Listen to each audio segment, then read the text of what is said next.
Good morning, friend. I am Sagar Dalvi, batch July 21, and today's date is 3rd of August 2021. And today's topic for our discussion is OOPS concept. Long form of OOPS is object oriented paradigm, means OOPS. And in Java, OOPS concept, there are various OOPS concepts.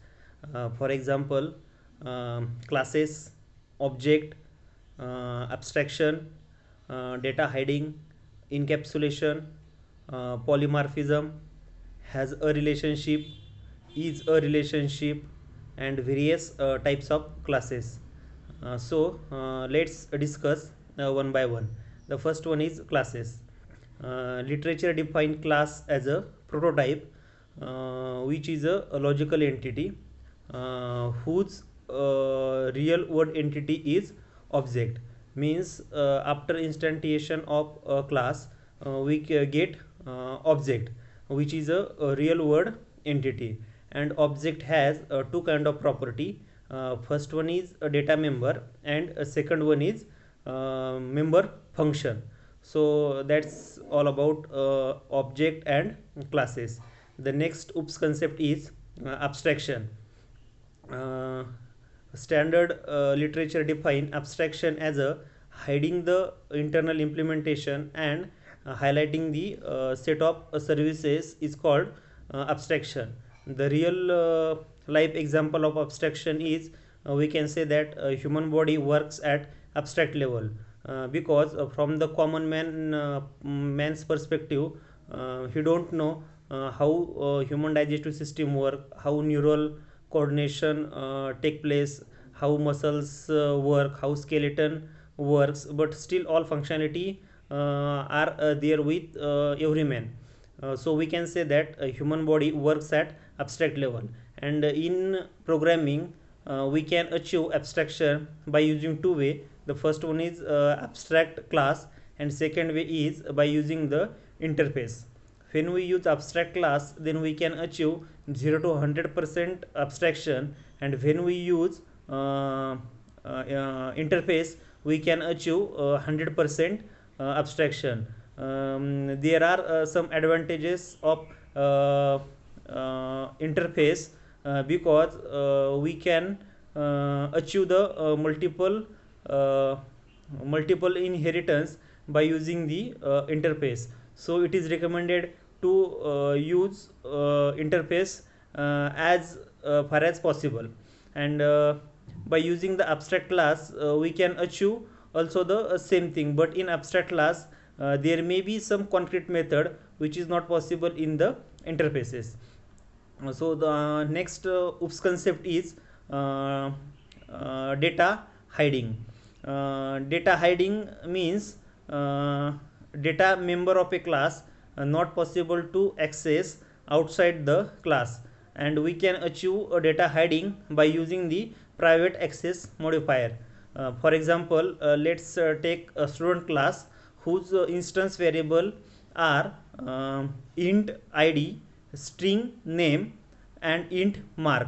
And we can access these instance variable by using getter and setter, and make this variable private, so that these instance variable not accessible outside the class. And by using getters and setter, we can access this member. So we can say that we can achieve data hiding using private keyword and getting setter method public. So this all about the data hiding. The next concept is encapsulation. Encapsulation means binding the data with member function, and we can achieve encapsulation by using private keyword. Means if we achieve the data hiding, then automatically we can say that we have achieved the encapsulation. And there are two types of encapsulated class. First one is tightly coupled, and second one is loosely coupled. When all the data member of a class are private, then we can say that that class is a tightly coupled.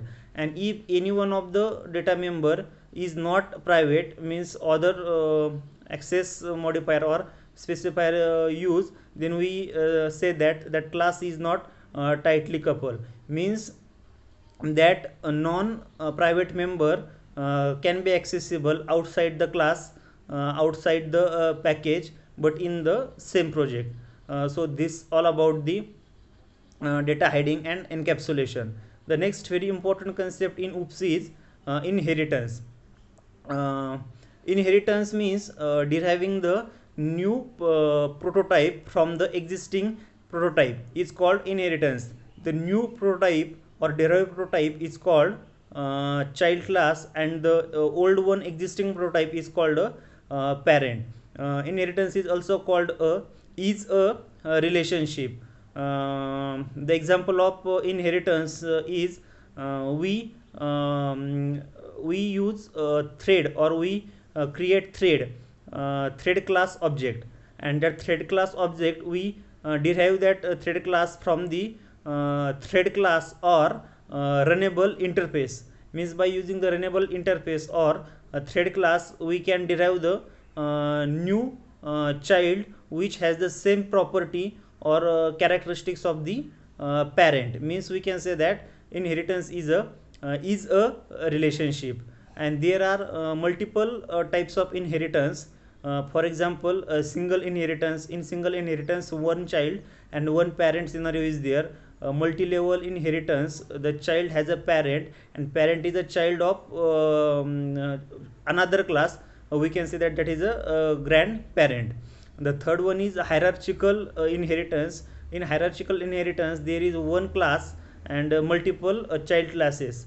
And in Java, object is a root class or parent class of all the classes, directly or indirectly, and all the method of object are available for any class.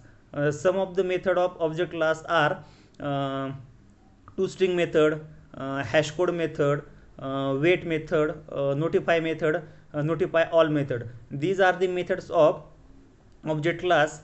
And I earlier said that object class is a parent class of all the classes in Java. Means for every object these methods are automatically available.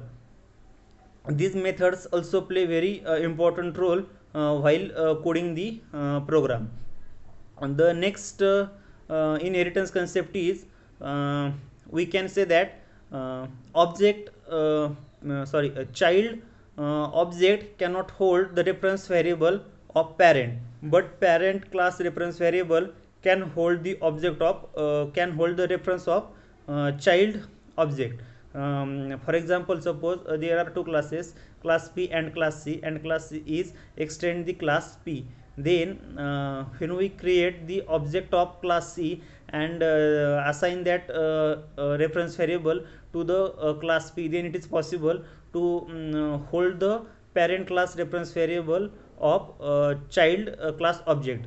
But reverse is not true. But when we hold the child class object by using the parent reference variable, then we can access only method available to the parent, but child class methods not possible to access.